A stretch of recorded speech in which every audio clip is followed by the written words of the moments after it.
Okay, are you guys ready? I'm ready. Yes. Awesome, Ready to let's go. get started. All right. So thank you again for joining. All right. Okay, yes. So And this is a this is a our very first attempt of doing a collaboration event, and we are joined by awesome another startup friend. It's eFish, and Jeff from eFish is here. And yeah, I'm gonna have him introduce himself and about eFish a little later. But yes, thank you so much, and thank you so much again for being patient for the delivery delay. I'm really happy everyone was able to join us tonight. Yeah, so let's just get started. So again, this event will be recorded. So if you feel comfortable, please show your smile. We do want to see your smile as we drink and share sake and oyster. And also there will be a Q&A session. So be ready, to ask any questions to the sake professional that we have, which is Brad Smith. Hi, Brad.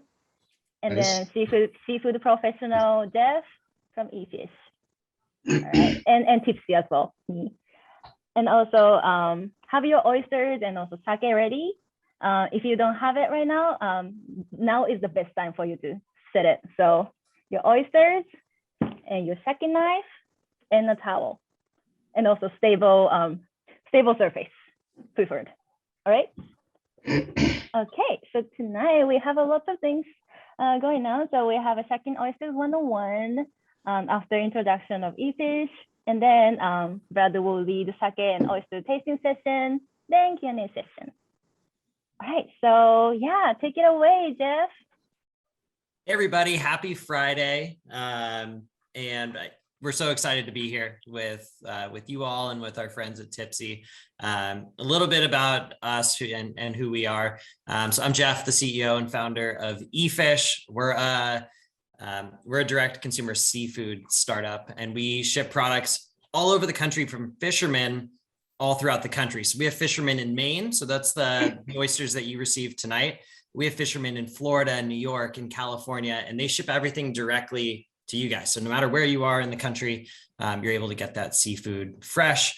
It doesn't come to us first and like sit in the freezer forever. It's all just getting delivered right to you, nice and fresh, the way that it should be. We aim for everything to get to you within 48 hours out of water. But one of the fun things that we like to lean into is interactive experiences like this, right? Like we know that cooking seafood at home can be daunting and intimidating, but it doesn't have to be, right? The hard part is sourcing high quality seafood.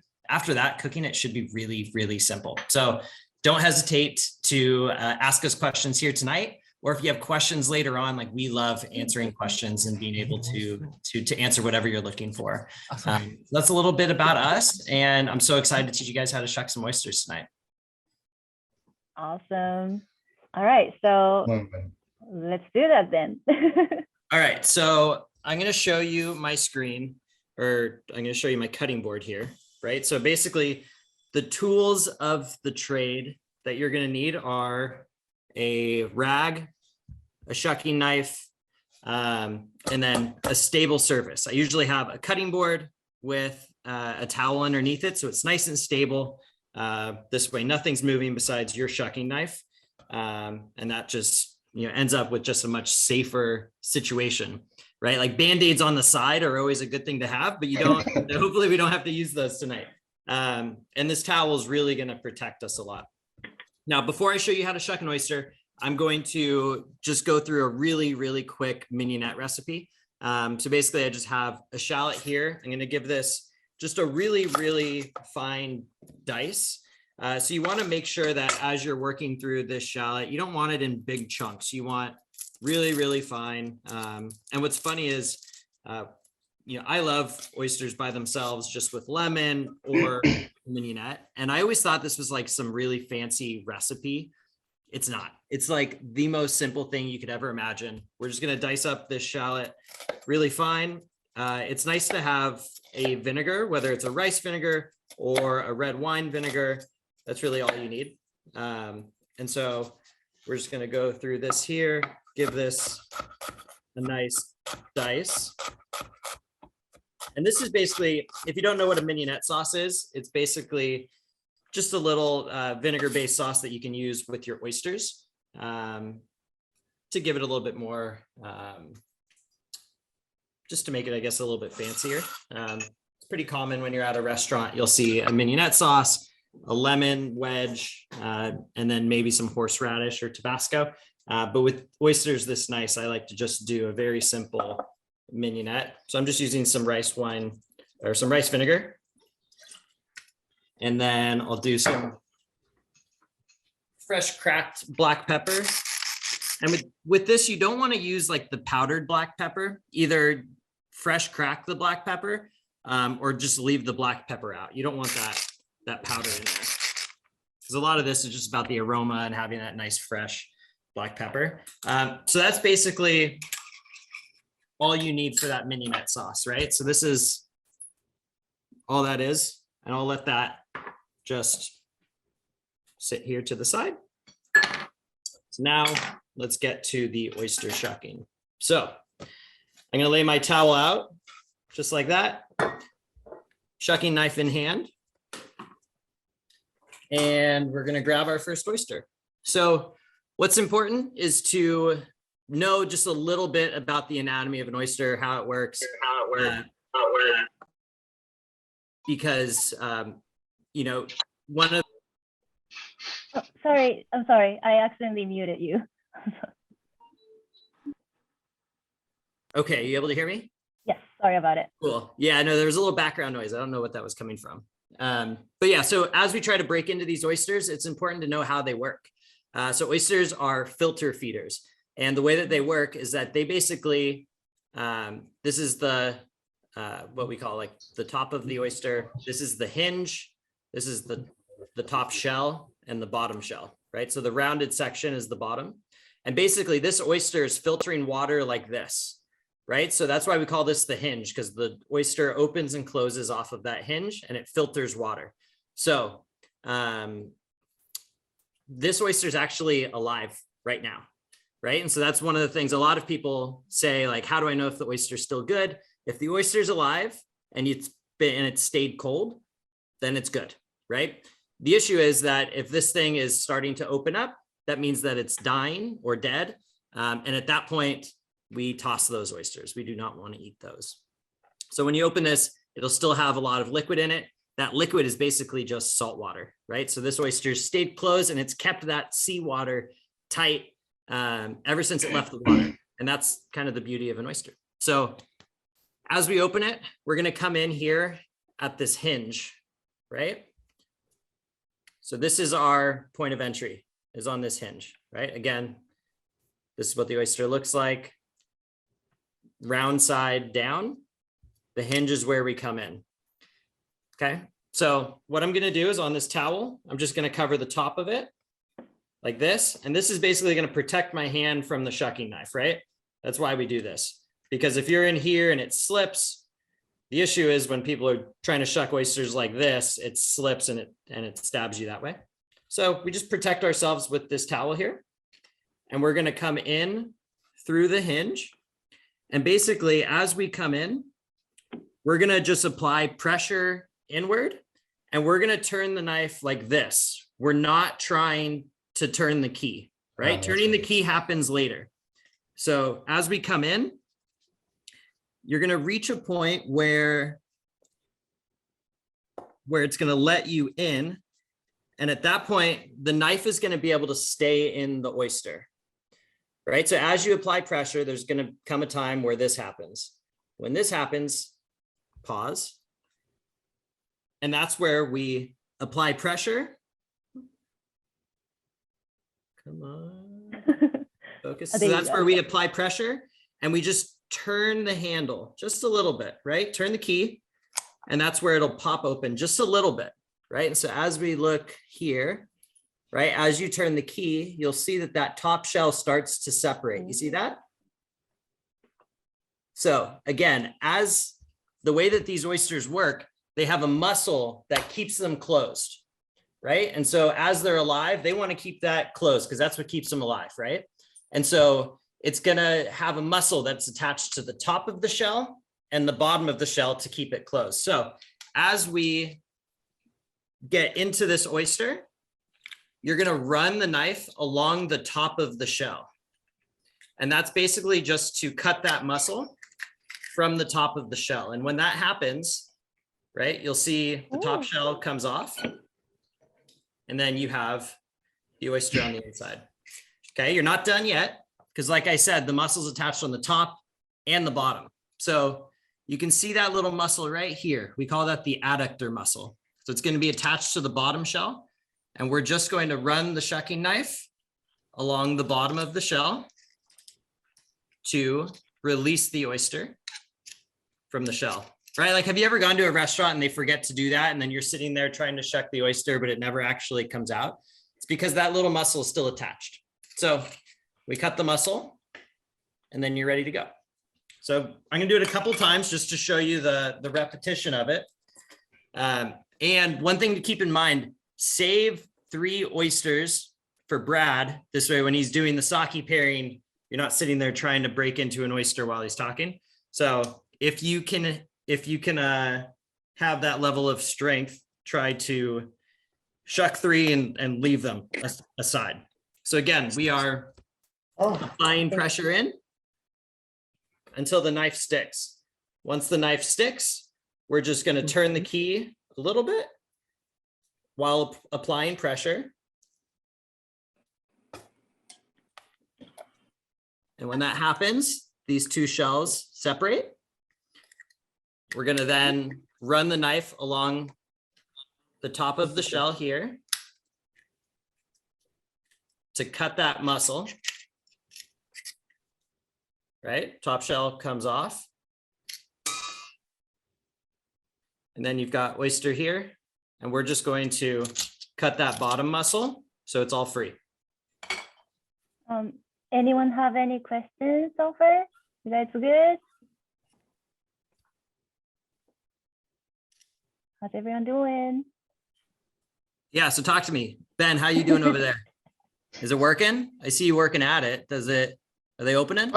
I did the first one, no problem, but the other ones I'm having trouble kind of getting it into or like locating where to like stab it. Yeah, sometimes it's not as clear. What I do is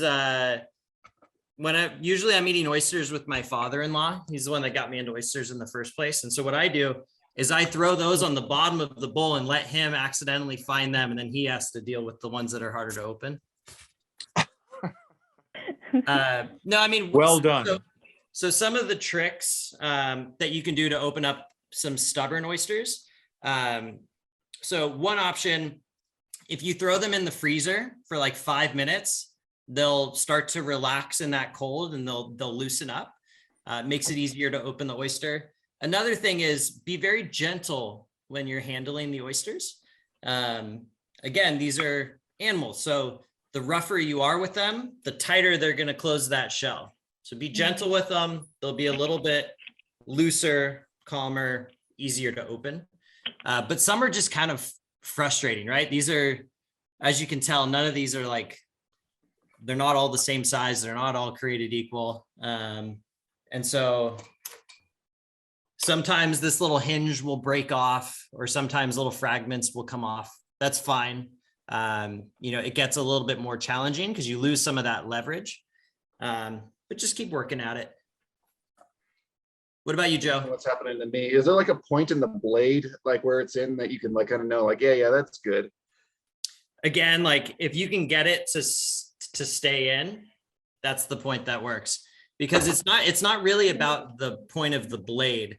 It's actually how far you are into the oyster. Because every oyster is just a little bit different. Yeah, Joe.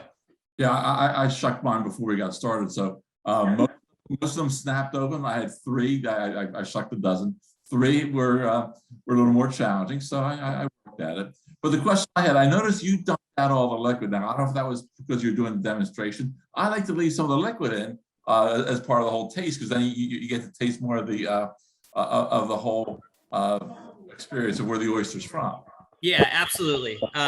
You know, that's personal preference.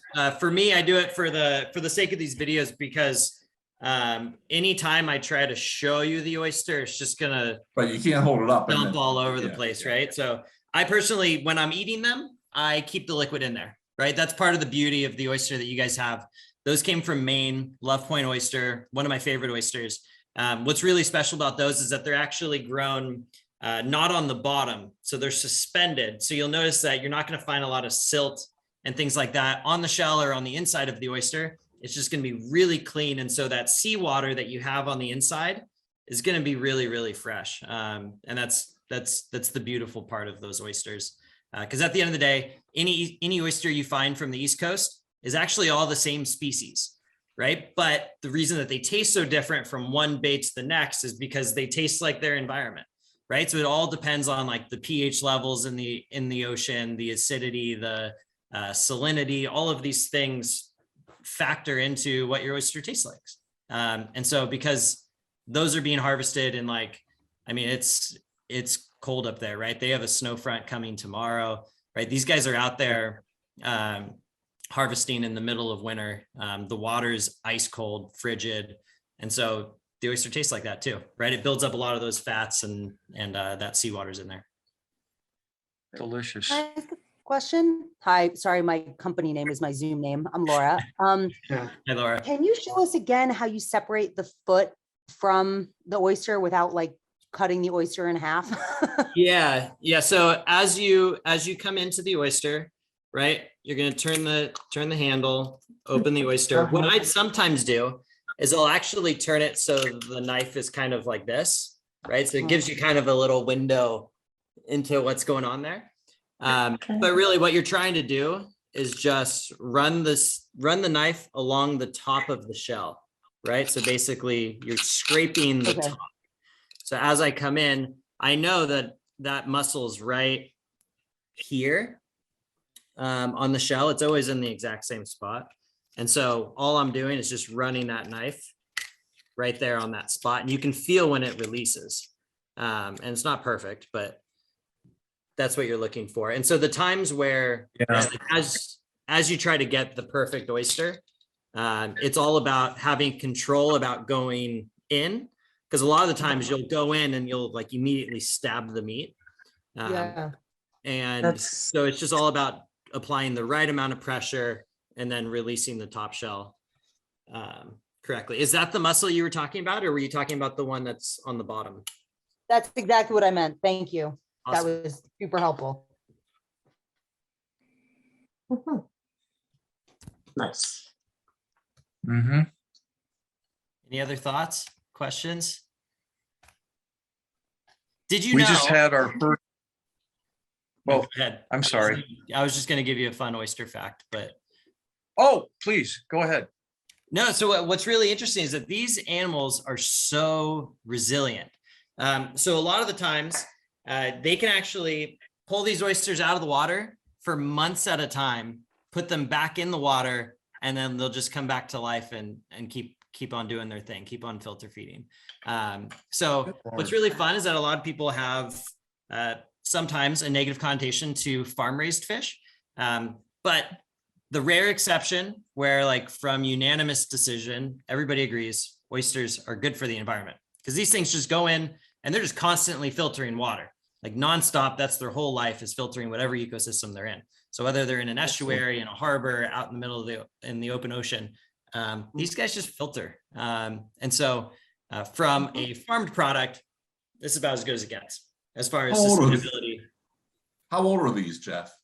You know what? I actually don't have the answer to that.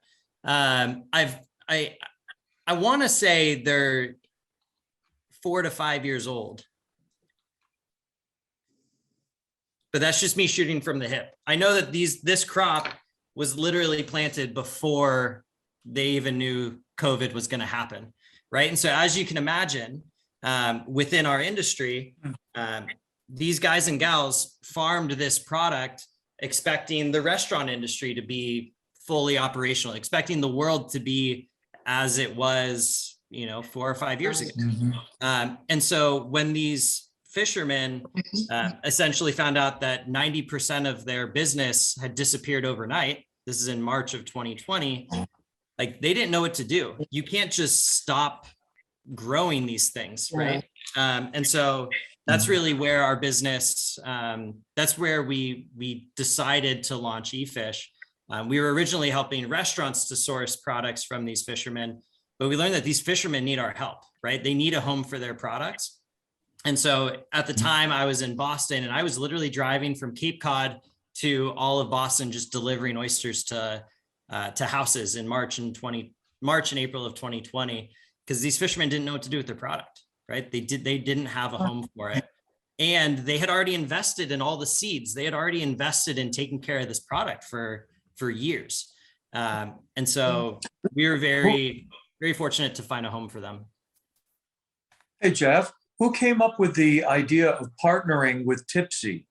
That was a great thing. I mean, we really enjoyed the sake Yeah, I'm with so the glad. raw oysters. It was delicious. that was great. I'm so glad. Mimi and I have been talking about this for a couple of years.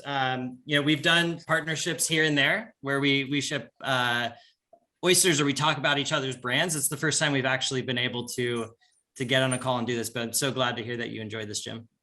Thank you. Oh, big time. We think it's I'm the sorry. perfect pairing. And, I'm excited to hear what Brad has to say because there's so much to learn about sake and I don't know. All I know is I like drinking it, but I'm excited to learn a little bit more about these different kinds. That's all you need to Yes. know. All right, let's do this then. So thank you so much, Jeff, for giving us instruction. I was never able to check open the oyster, but it was so easy. It was. Nice, right? Yeah, okay, so let me share the screen again. And Brad, please take it away from here. So Brad is actually, just let me see. Okay, yeah. So Brad Smith is a sake enthusiast and he's an amazing sake expert. And he's also a contributor for our blog at Tipsy. And he also has an amazing blog called The Japanese Bird. So if you are, looking to learn more about sake, please go to The Japanese Bird. There's so much information. So yeah, please take it away, Brad.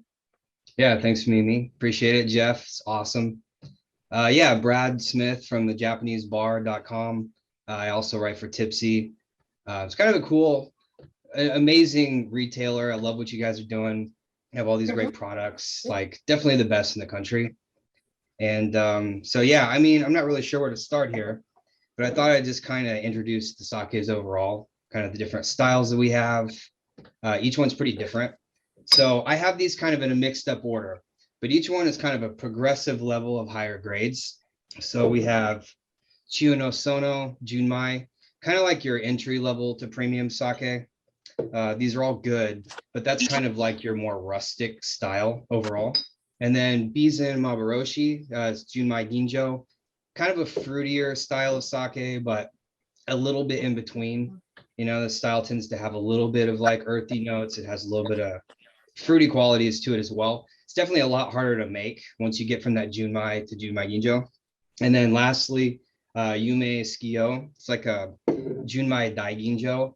Very fruity, it's very light. I'm assuming everybody's kind of tasted these beforehand, but like very soft, very clean, kind of elegant. And yeah, they're all just kind of like night and day. But if you've had these with the oysters, it's kind of cool how each one's so different, but yet they actually work pretty well together in kind of like different ways. So everybody has oysters ready, correct?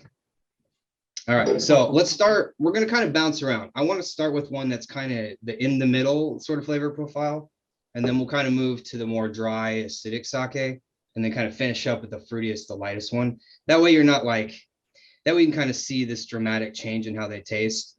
If you kind of taste these one after another sequentially, like Junmai Ginjo, Junmai Daiginjo, then it's the differences get lost a little bit sometimes. So yeah, we're gonna start the Bizen Mabaroshi from Okayama. I love the sake. Like this is one of my go-tos. I've been drinking this for years. It's not always easy to find. So that's kind of cool that Tipsy carries it. So yeah, Bizen. It's basically, the name comes from Bizen Omachi, which is like the coolest sake rice. They kind of, it's all over the bottle. Like it's something it's very hard to grow. You really only find it in Okoyama Prefecture. So like it's an heirloom strain. It hasn't been like cultivated with other strains of rice. So it has this like, I don't know, very unique kind of herbal minty quality to it. And I mean, there's just nothing like it. Omachi's pretty cool. And I would say that like sake rice in general, like don't think of it like wine grapes. You know, Pinot Noir is like this. And if you grow it in a certain area, it tastes like this. Or Cabernet Sauvignon, it's acidic, it's tannic, it's whatever. Sake rice doesn't really have like its own flavor necessarily. Like there are, like Omachi's kind of minty and herbal, but it's more about like how you brew with it, how brewers can handle it, because there's all these different like processes in brewing sake. And so like Omachi is unique. It doesn't mill very well, so you don't usually see it like a Junmai Daiginjo grade very often. Kind of this more like lower level grades where it shows off this kind of, it really does provide some flavor, like this really rich, earthy, kind of savory quality. And it's kind of like a brewer's rice. Like everybody likes it, but you just can't find it very often. So I mean, I guess I'm gushing a little bit about Mabroshi, but let's try it with an oyster. It's I guess try the sake first, you know, let it kind of run it across your palate. And I do have this kind of chilled-ish room temperature, but you know, I did try it warm. It's okay, but I do recommend it chilled. But yeah, give it a taste, smell it.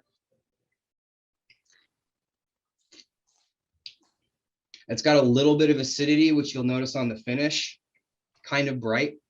A little bit of sweetness to it, but it's not crazy. Mostly fruit. There's not as, like there's some variation year to year. It's not as like minty and herbal as I remember it being, but it's got a kind of a nice umami like in the background. And so next, give a little oyster here.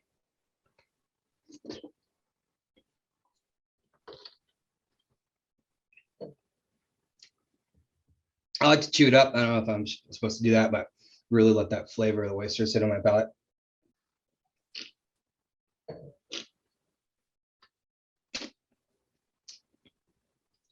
I don't know. Yeah, it works. Like these oysters to me, maybe because I tried to leave all the seawater in them, but they're a lot of umami. They're definitely briny, but not like aggressively so. Really clean.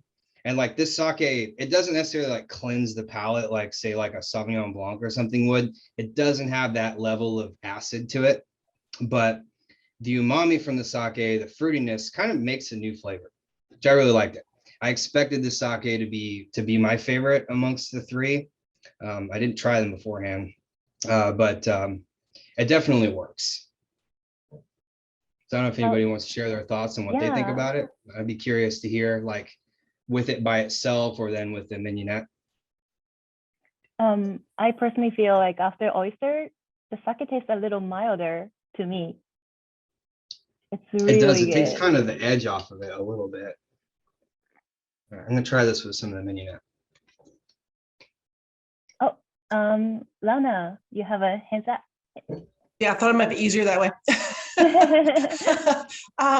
So I noticed in the notes that you were talking about the different glasses. So I went with my white wine glass. And then I have this one from Tipsy. I can't really tell what it is, but I have that one from Tipsy. And then I have one that my cousin sent me, you know, so can you address the different sizes and different, what I'm looking at here? And how it'll taste different? Yeah, it will taste different. And I mean, with sake more so than most beverages, wine you're drinking it, generally there's like an agreed upon glass or something like that. With sake, like you can have these little cups, which I don't have one handy, like a no choco, like a tiny little guy. This is? Pretty much. It's hard to say, but you know, as they get bigger, you might start calling it a guinomi, but that looks kind of like in between. Say maybe a guinomi. One I've had forever. Yeah, definitely that one. Oh, Laura's So, like, also Or one showing. like this.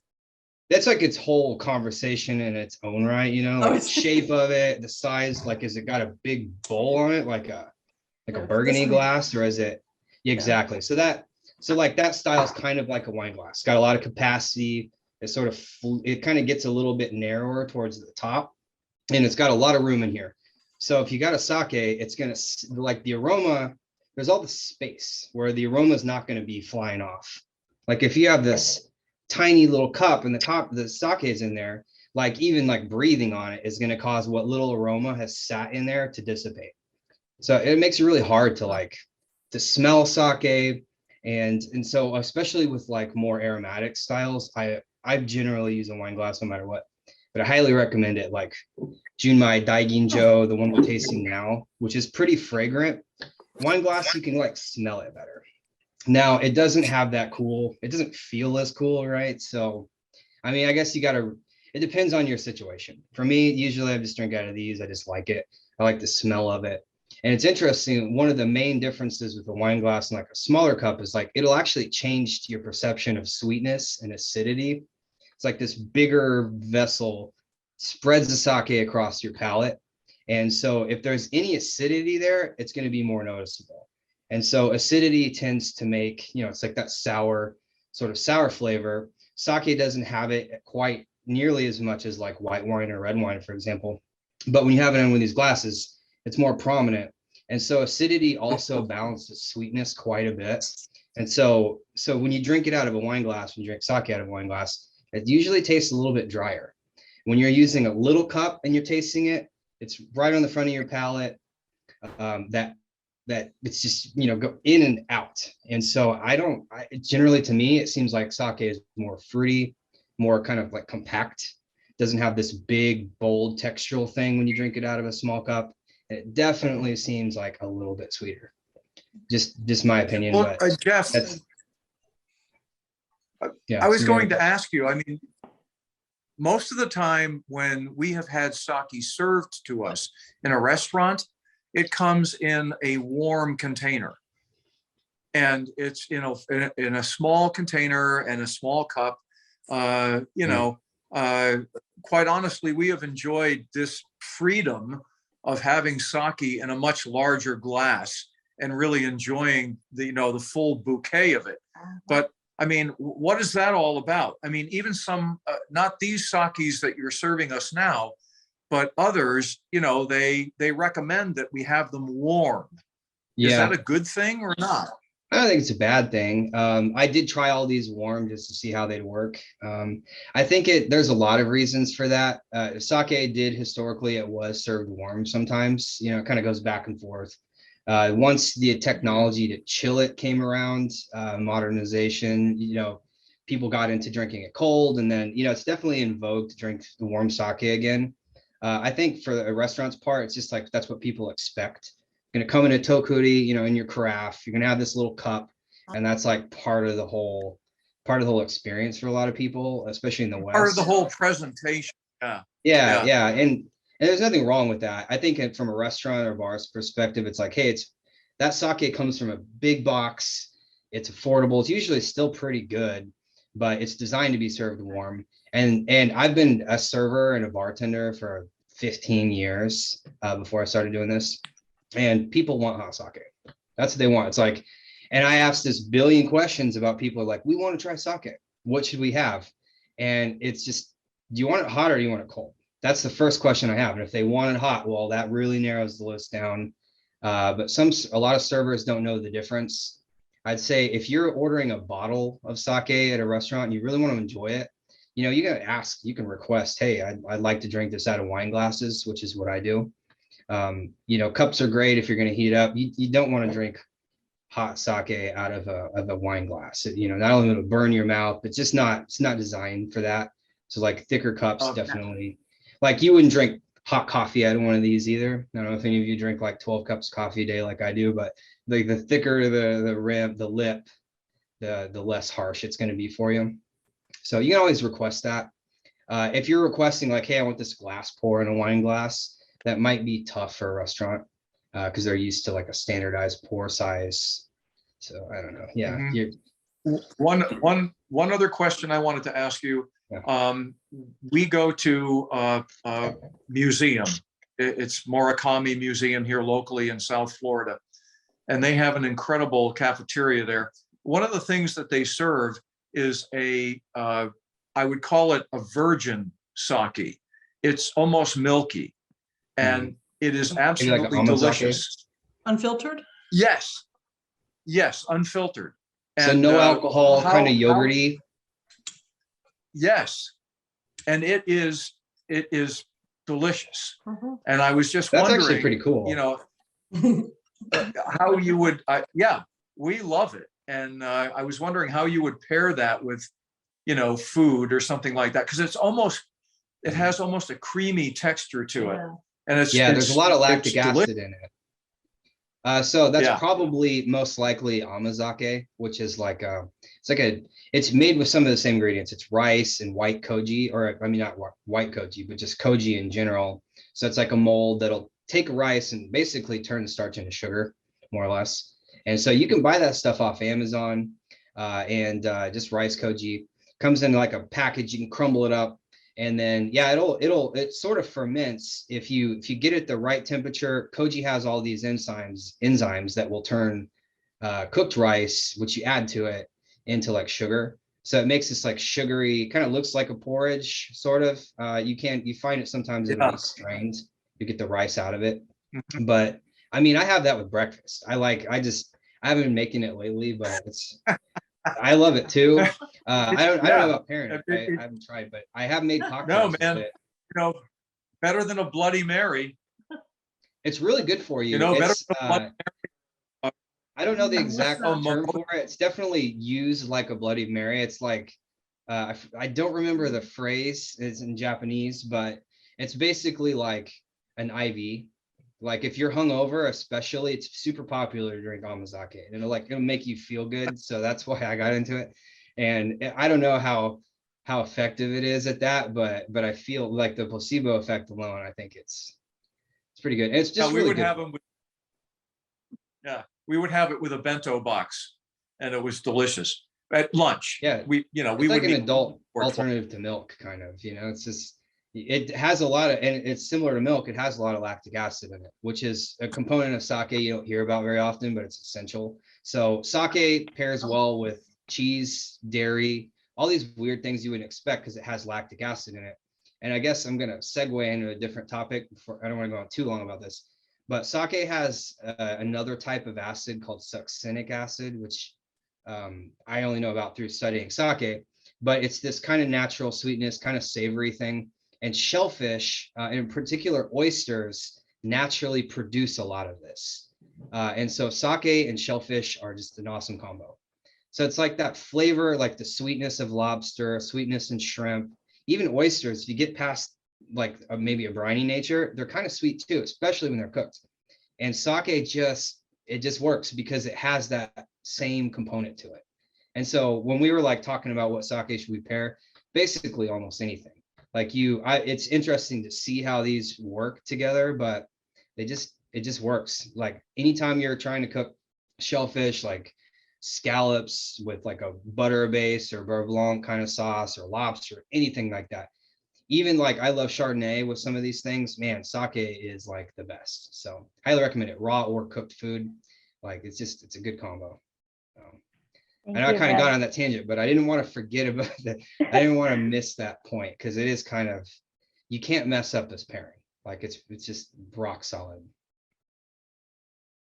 Thank So you. any other questions about, I guess, in general, or about this first sake, the Bizen Maruroshi? All right, so we'll move on. Chiyo no Sono. So we're going back a grade. So this is technically a lower grade of sake than the Junmai Ginjo. This is just a Junmai.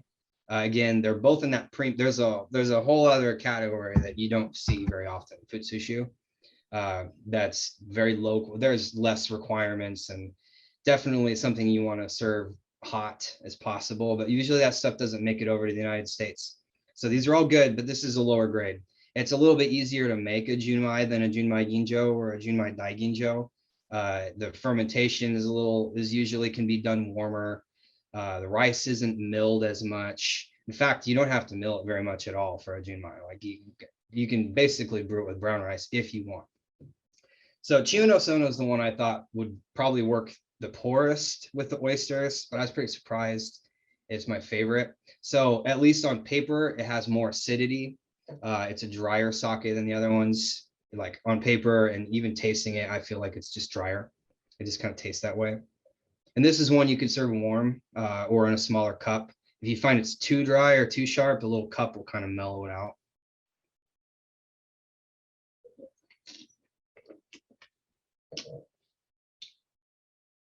Still, it'd be interesting to have this like with a Sauvignon Blanc on the side to see what real, true, hardcore acidity is, because these are all relatively soft. All right, and I'm gonna dive in here.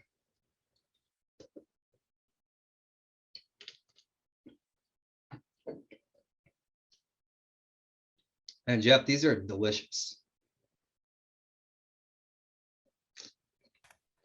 It's really nice having the brininess of the oyster alongside how, I don't know, this one is quite dry.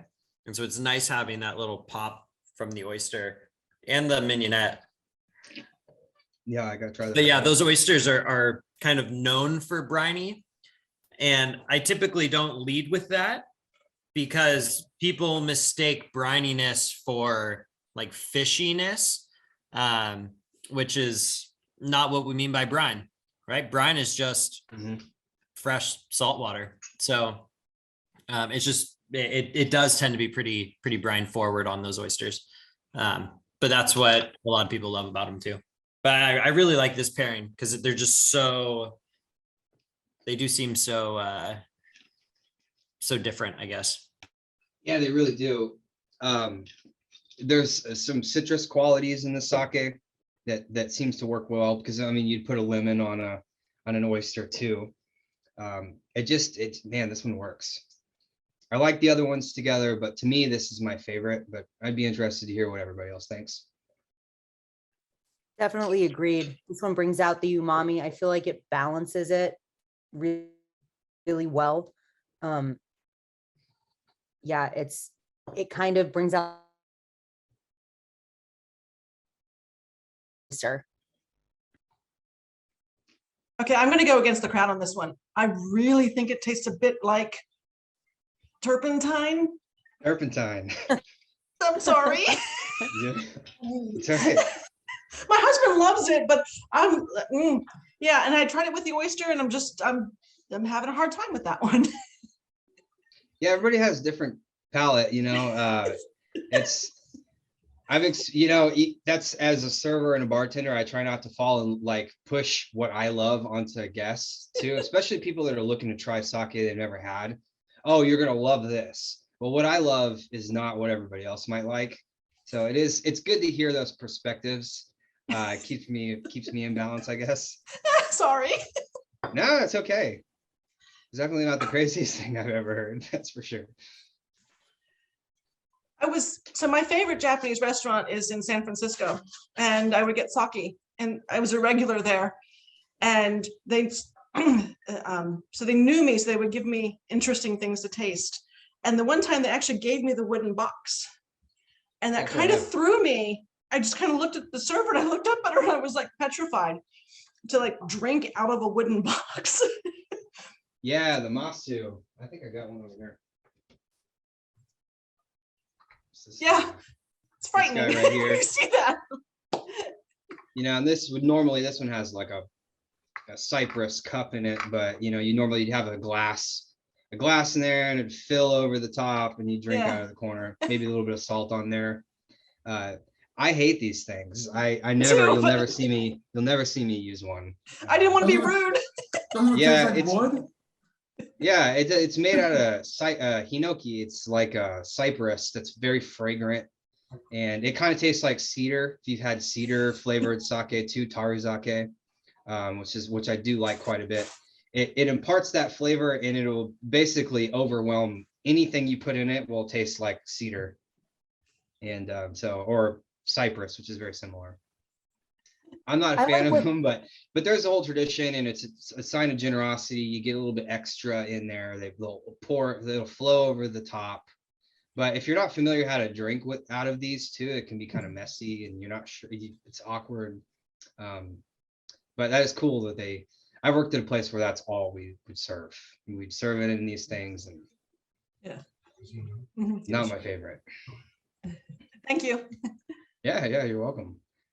So yeah, Chino Sono is from Kumamoto. So you may probably have had Kumamoto oysters. Those oysters may have originally come from this region, but they're not the same. And I think it's more of a proprietary name. If that, Jeff, maybe you know better about this. Like somewhere Actually- deep in my mind, I can't really remember. Yeah, no, what's funny is Kumamotos are going to be coming from that. Typically, when you get Kumamotos here, they're not actually going to be, I mean, they're not from Japan. They're No. going to be raised here in California or along the Eastern Pacific Ocean. Yeah, But yeah, each of the names typically come from, I mean, they're basically just marketing, trademarks for whoever creates that little seedling. yeah, Shigoku's, about it. Kumamoto's. I used to think they came from Japan too, but if you have oysters in Japan, they're actually a warmer place. They're pretty big. They're not the same. I guess they're more like Gulf oysters, kind of, for at least in my opinion Yeah, on they're them. massive. Yeah, they're large. Whereas actual Kumamotos, I have some here, right? Like they're tiny. Yeah, they're tiny. Yeah, most of the oysters, I live in the Pacific Northwest, so the oysters we get out here are like very small. These main ones are a little bit bigger, but I love them. And these are Virginicas, right? That's right. Yeah, so they're going to be bigger, but you'll notice that, I mean, the biggest difference between an Eastern oyster and a Pacific oyster is going to be the shell, right? So you'll notice that with the Eastern oysters that we have, the shells don't have like a really deep cup, right? They're bigger, but they have, a pretty narrow or not that deep of a cup. Whereas when you're dealing with Pacific oysters, you'll find that they're smaller, but they have like a really pronounced deep bottom shell. That's kind of the trademark difference. But yeah, all the Pacific ones tend to be quite a bit smaller. Yeah, water is pretty cold here, like it would be in the Northeast. Yeah, I mean, to second that point you said earlier, I love salmon and steelhead and fish conservation, and oceans are not doing so great in a lot of ways, but oysters are kind of a godsend. And I've heard that like even like Manhattan was built on oyster shells, and that, the whole East Coast and the West Coast is just big mounds of oyster shells that they're gone now. Yeah. And this propagation of oysters this helps the local environment. It cleans the water, especially a lot of fertilizers and things like that end up in the oceans. And from the bottom up, the oceans are, I don't want to say they're dying, but they're struggling. And oysters are like one of the keys to fixing that. So Yeah, even oysters if are you don't like them, definitely, eat them. yeah, eat They're them. great. Eating oysters is definitely a good thing for the environment. In that respect, there's, I was talking to some students at MIT earlier today, who are studying climate change and were wanting to know how the impacts of climate change impact aquaculture and fisheries. And one of the biggest things is that as we see the oceans have more acidity, or as you see like ocean acidification start to happen, like these shells, it's hard for them to be as strong as they are, right? This is just calcium carbonate. And the more acid there is in the ocean, the harder it is for these shells to be as hard and strong as they are, protecting them from predators and also making it easy for us to shuck without them just falling apart. So, Yeah, they struggle to develop in the saltwater conditions we have right now. So exactly. But at the same time, they're working to fix that problem too. So, they're constantly cleaning the ocean, which is all you can ask for. And it's just up to us to do our part to try to reduce some of those impacts. cool. I like where we took a tangent there. Yeah, a little bit of a tangent. When I'm not into doing sake or Japanese alcohol related stuff, like this is what I spend my time on is, fisheries, salmonids, And so, yeah, and then the oyster thing is probably, and kelp too, kind of bringing back these kelp forests in the ocean. It's like a big part of fixing some of the damage that people have caused out into the Definitely. oceans, which affects what happens on land too. It's all connected. So Exactly. And pretty one of the big things that we try to be a proponent for is not just eating like the same species of seafood, right? So like you go on our website, you're not going to see like just salmon, halibut, and shrimp. It's because we sell what's in season, and what's in season is not always what every customer wants. And so the way that we do our part is by just reducing the impacts on some of these basic species, like salmon, for example. So just try branching out. That's all. Totally agree. Thank you so much. I'm so sorry. The event was supposed to be until like 5:45, but we're already a little, over. So let's fly through this last one. Yeah, I guess, right? Mosquito? Yeah. Awesome. Yumeskio, it's a tongue twister here. Dreamy Moon from Ehime. So these are all from like southern and western Japan, by the way, too. It's kind of interesting. There's a lot of sake made up north, tends to be lighter. This broad strokes, these tend to be sake from south and the west, tend to have a little bit more body. It's a broad generalization, but it kind of holds true in these cases. So yeah, this is a Junmai Daiginjo. So we start with the Junmai Ginjo, then we had a Junmai, and now we're having the top level Junmai Daiginjo. And just a little educational note, Junmai, there's also Hanjozo. Junmai Ginjo, there's also Ginjo. And this Junmai Daiginjo, there's also a Daiginjo. And they're parallel. So Junmai Daiginjo, they're very similar. They're made the exact same way. The only difference is if it doesn't say Junmai on it, there's a little bit of added alcohol to it. So that tends to, like a neutral spirit, kind of like vodka. You can think of it like vodka. So I'll add it into the mash right before the sake is pressed. And it dissolves some of the rice and stuff in there. And it basically ends up making a more aromatic sake. It tends to be lighter, slightly sweeter. Again, these are generalizations. But if it doesn't have that, Junmai sake tends to be more robust in any category. Whereas like Daiginjo, Ginjo, and Hanjozo tend to be lighter in comparison. So just kind of an interesting note. Water is added later, so it ends up being the same alcohol content. So Junmai more robust.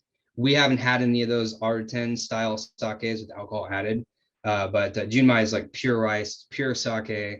Some people just prefer it. I like it better too. But so this is a Junmai Daiginjo. So highly polished rice. Like this, in this case, 60% of the outside of the rice has been removed. And so you're getting into that starchy core in the middle of a rice grain.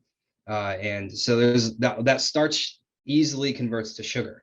When you're barely milling rice, like on a Junmai like this, you got a lot more proteins and amino acids, and so therefore more savory, more acidity, not going to be as fruity. So there's a cost involved. So sake rice is hard to grow, and everything likes to eat it. It's very tall, it gets knocked down by the wind, and then it's ruined. So these Junmai Daiginjo, especially Daiginjo, tends to be more expensive. And you may not like them more, but they're more expensive. And so that's just kind of, there's nothing you can do about that. So yeah, pretty fragrant, fruity, light, not a lot of acidity on the sake. At least in terms of like a sourness kind of acidity like you'd expect from a wine. So textbook Junmai Daiginjo. This is, to me, every brewery they have their own style, they have their own water, they use different rice, different yeast, whatever. But these top level grades like Junmai Daiginjo and Daiginjo, every brewery makes them. They make all of this stuff. But this top level stuff tends to be the most homogeneous, kind of similar. Like there absolutely is a ton of variation. But whereas like a brewery's Junmai, this brewery versus that brewery, it's going to be totally different. There's a lot more variation there. So if you want to see what a region tastes like or what a brewery is making and what their style is, like go with the lower grades. The higher grades tend to just be like, you're going to get a fruity, soft, clean, floral, fragrant sake almost every time. So there are exceptions. There's always exceptions with everything in sake, but that's the general rule. So this one has a little bit of residual sugar to it as well. It's kind of, I wouldn't say it's sweet, but a little bit.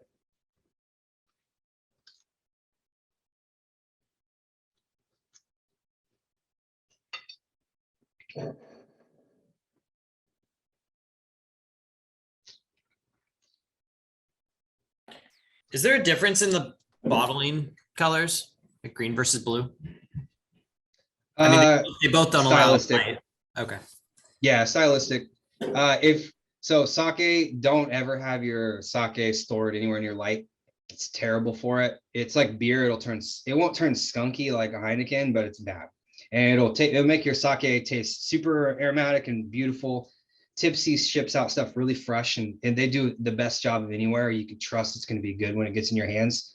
But as soon as the sun hits this bottle, it's in trouble, and it'll taste like nothing very fast. So I love this question. I'm going to try to keep it concise here, but it's so important. Brown bottles are the only type of bottle that will prevent sun damage, UV damage. So if it's brown, it's safer. But if you're going like, I'm not to bash Awajimaya, but I'm just gonna say it. You go to, this my favorite Japanese store, and they've got all these sake. Look at the bottle date and make sure it's relatively fresh.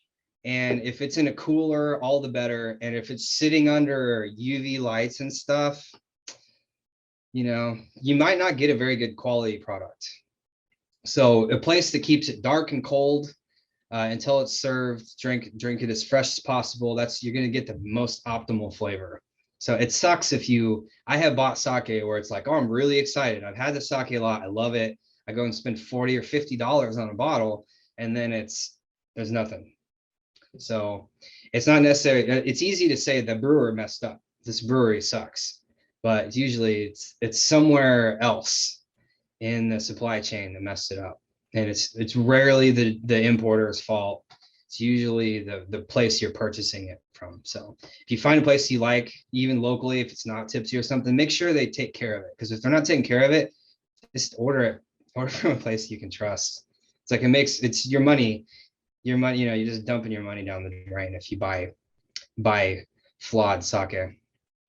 So I don't know. What does everybody think about this with oysters? Any thoughts? Love What I it? like about Hate this- it? Beautiful. Yeah, it makes both the sake and the oyster taste better. I agree. It brings out a lot of umami too in the sake, which is not really that present until you taste the oyster with it. It has a rich mouthfeel. It does, yeah, it's kind of luscious. Yeah. If this sake is pasteurized twice, which is standard, all of these, each of these three are. If it was unpasteurized, it would be much more acidic and fresh, and it wouldn't quite have that like plump thing going on. But most people don't like that unpasteurized element or like flavor of sake, so you're gonna have to look for it. But just kind of an interesting note, that one decision, are we gonna pasteurize it or not, makes a huge difference. So unpasteurized sake, like sake right out of the tank, tastes like wine in a lot of ways. It's very sour, or it can be. So yeah, once you heat it up, it keeps it from spoiling, and then its true nature shines through, which is in this case pretty soft. But yeah, I mean, there's so many steps to sake brewing. It's kind of amazing how one choice can lead to a totally different result. And so I guess one other thing, if you look online, it says what type of rice this is, and I don't remember off the top of my head, and how much it's milled and all this stuff.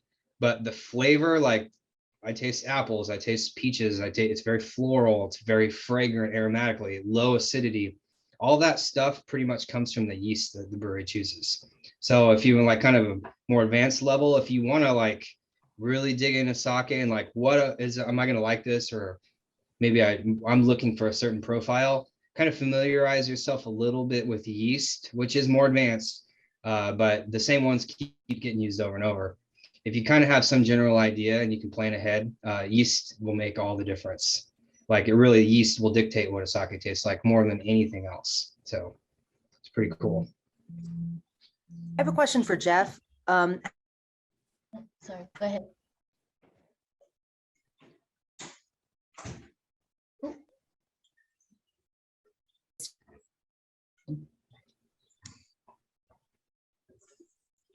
Did we lose her? I don't know. I can't Sorry, hear. my internet is wonky. Oh, How, there you go. We got you. how do we buy more oil? I'll drop the link in the chat and I'll show you where How to do get we it. place an order with? Awesome. Yeah, no worries. I know where to That's- get. I that's don't know where to get easy. more of these oysters though. Yeah, I'll send you a link to get these exact oysters again. And how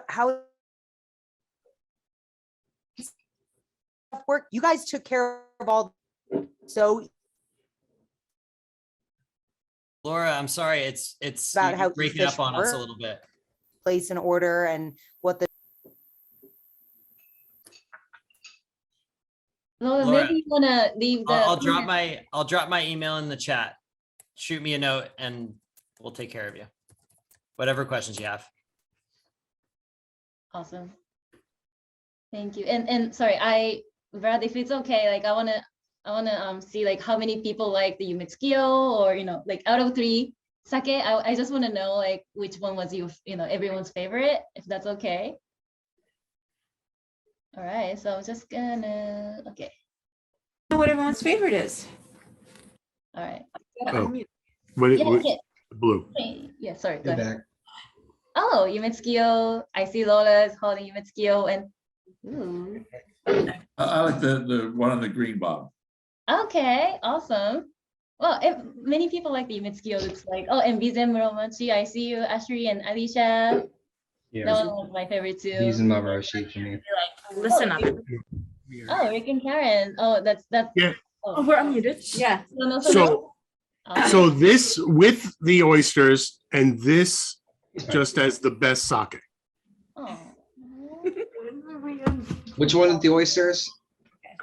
The green. The green. Okay. Cool. Sono. So this Awesome. works so well I with totally the agree with you. oysters that we have.